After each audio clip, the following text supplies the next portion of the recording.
خبر شامل کرتے ہیں جہنم سے اپنے نمائندے بلال رضا کی رپورٹ کے مطابق green and clean Pakistan programme کے تحت گزشتہ روز گورنمنٹ کالج برائے خواتین سول لائن جہلم میں ایک پروقار تقریب بسلسلہ شجرکاری کا اہتمام کیا گیا،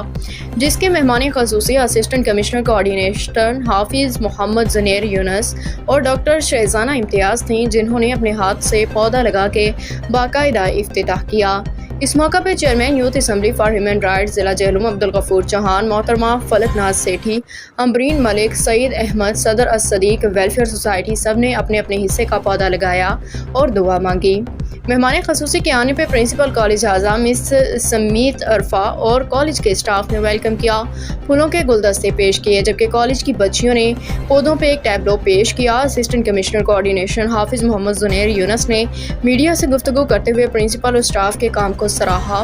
اور انتظامیہ کی طرف سے اپنے تعاون کی یقین دہانی کروائی۔